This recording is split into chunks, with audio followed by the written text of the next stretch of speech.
Some interesting stuff I've seen on the weather chart today, and in trying to understand them, I've also taken a look at the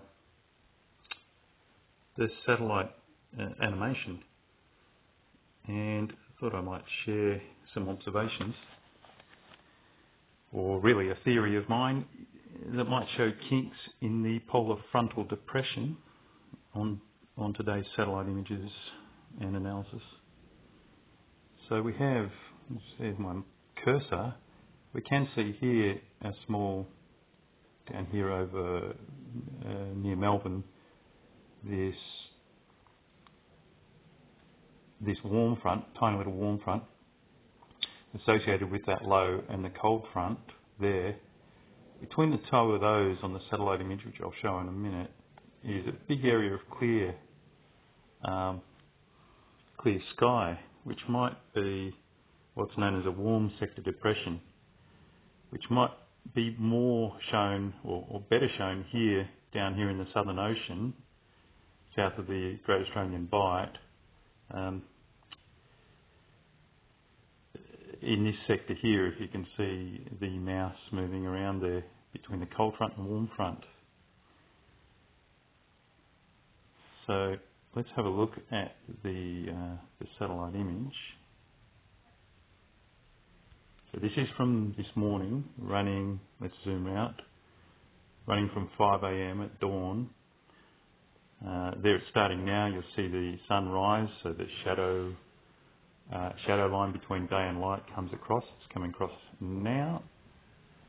This is a loop from 5:30 AM until about 9:50 actually.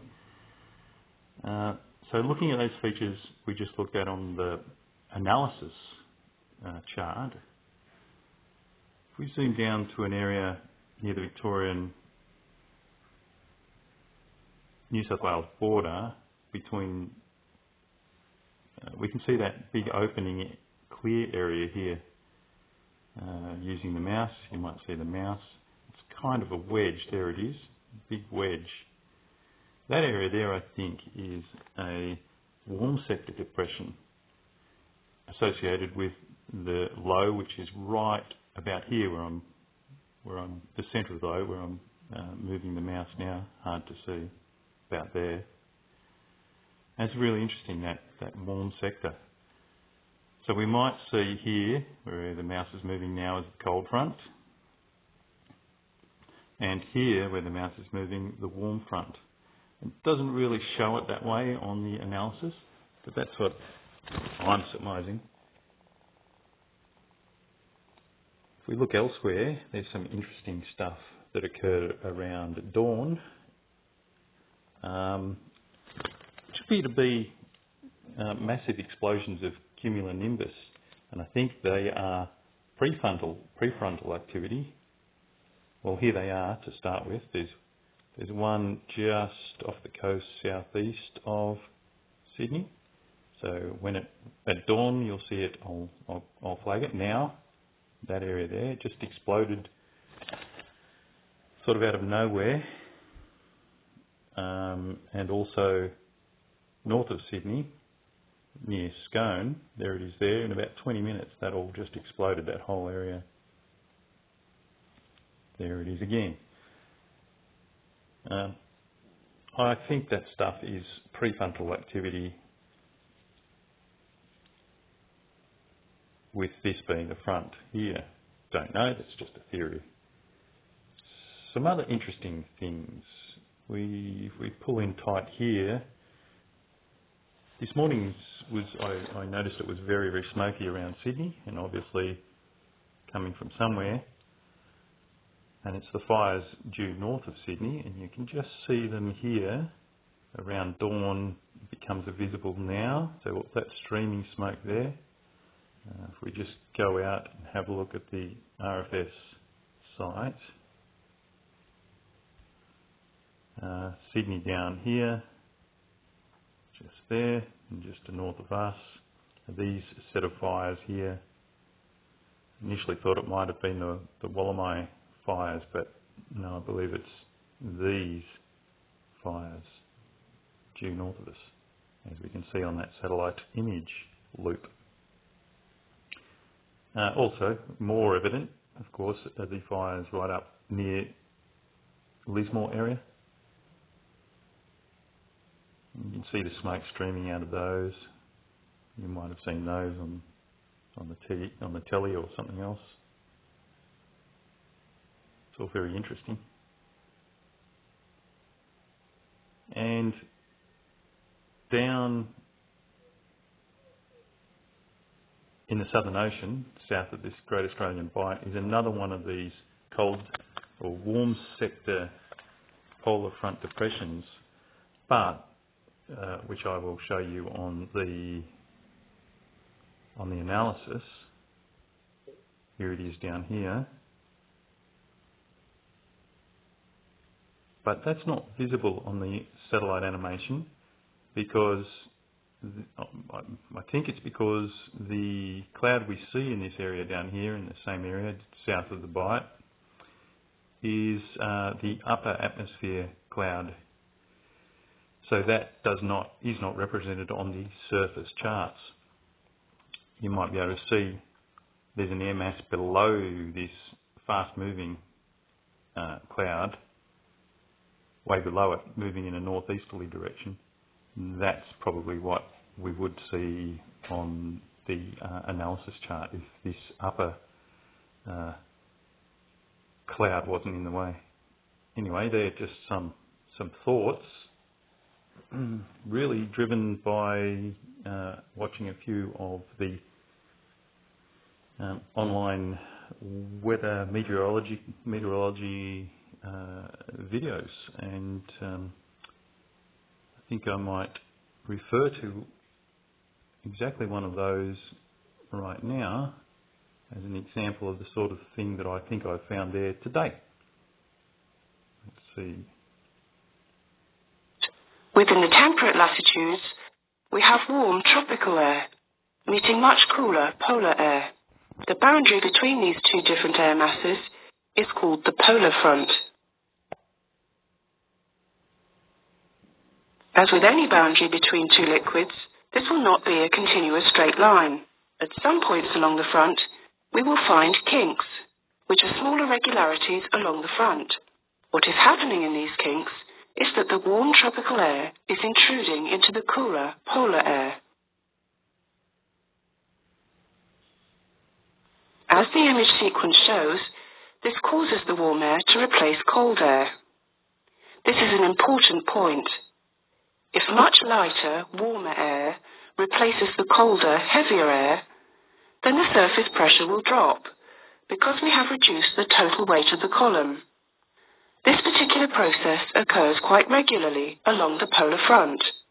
However, if this occurs underneath one of the upper air sea zones, then the kink will develop further as warm air continues to replace cold air. This will eventually lead into the formation of a large-scale polar front depression. If we now look at the fully developed depression from above, we identify two unique surface features. The line with blue triangles on it identifies the first feature. This is called a cold front. This is where we have cooler, heavier air advancing and undercutting the warmer, lighter air.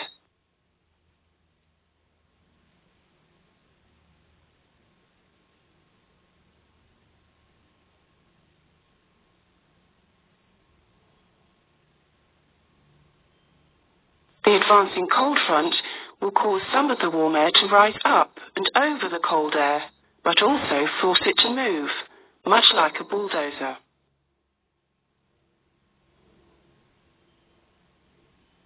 The movement of this warmer air creates the second important surface feature.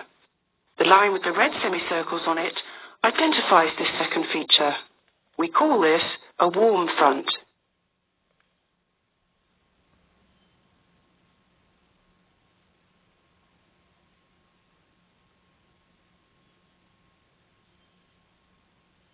This is where we have lighter, warmer air overriding heavier, cooler air.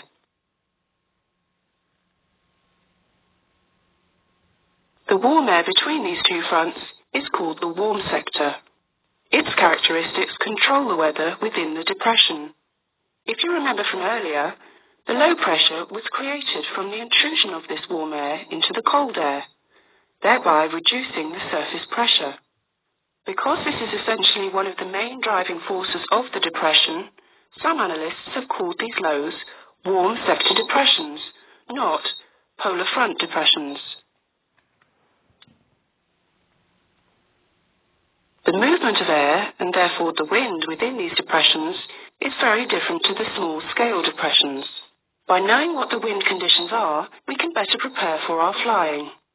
If the surface pressure is falling in the center of a depression, then it goes to follow that air must move in horizontally. This is similar to the small-scale depression. However, what is different is that the surface flow doesn't quite get to the center of the low directly. It appears to have a rotational flow around the center as well, exactly like that of the tropical revolving storm. The reason that there is rotational flow around the low pressure is due to the Earth's spinning. The spinning or rotation of the Earth will cause air moving into the low to be either deflected to the right in the northern hemisphere or to the left in the southern hemisphere. This apparent force creating this deflection is known as the Coriolis force. It is sometimes referred to as the geostrophic force. In summary, we can say that air moves around these large-scale low pressures anti-clockwise in the northern hemisphere and clockwise in the southern hemisphere. Now we have seen how the air flows around such large-scale systems, let's now see what we might expect the weather to be like.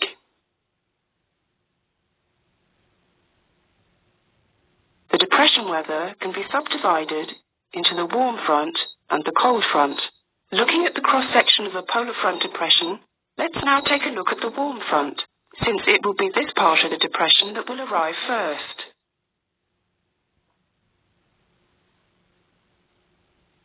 We stated earlier that at the warm front, we have warm, moist air being forced to rise over and above cooler, denser air. As this air rises up and along the front, the temperature will drop because of adiabatic cooling. This may cool the air to the dew point and condensation will occur. As a result, clouds will form along the front. Because the slope of the warm front is so shallow, roughly 1 in 150, the clouds that are developed have a broad horizontal appearance and are therefore more commonly stratiform cloud. This means layered type. These clouds can extend up to 600 nautical miles away from the surface position of the front. Looking along the front, note that at lower levels the cloud is much thicker and denser than those at higher levels. Therefore, if a warm front were to approach an area, we would see the cloud lowering and thickening. Firstly, we would notice the thin cirrus cloud at very high altitude, then the thicker cirrostratus, followed by the lower altostratus, and finally, right before the front approaches, the larger, thicker nimbostratus. This is one of the most obvious ways of recognizing an approaching warm front. As a result of the slope of the front and the horizontal spread of the cloud, the precipitation would cover a very wide area in front of the front, maybe a few hundred miles. As the front got closer, we would encounter increasing amounts of precipitation. This may be light and intermittent at first, but just in front of the warm front, where the cloud is lowest and thickest, we may encounter much heavier, continuous precipitation. The type of precipitation is another important point. Because the air along the front is rising relatively gently, there is only moderate vertical uplift. It is therefore common to find a mixture of fine rain and drizzle, or perhaps snow if the temperature is low enough, falling ahead of the warm front. In special cases, freezing rain or rain ice may fall, but we shall look at this later.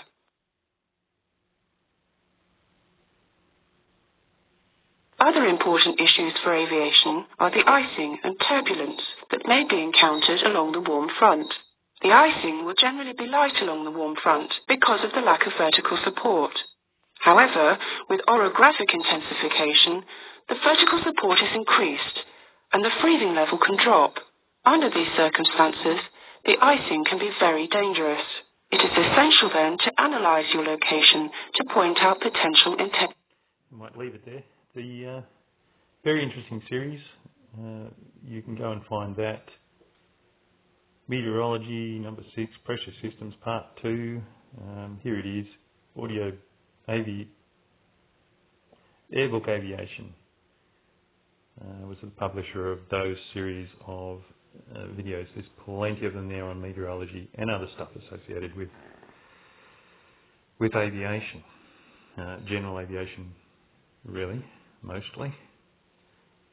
So there you have it. Some interesting stuff and observations. I hope you enjoy that.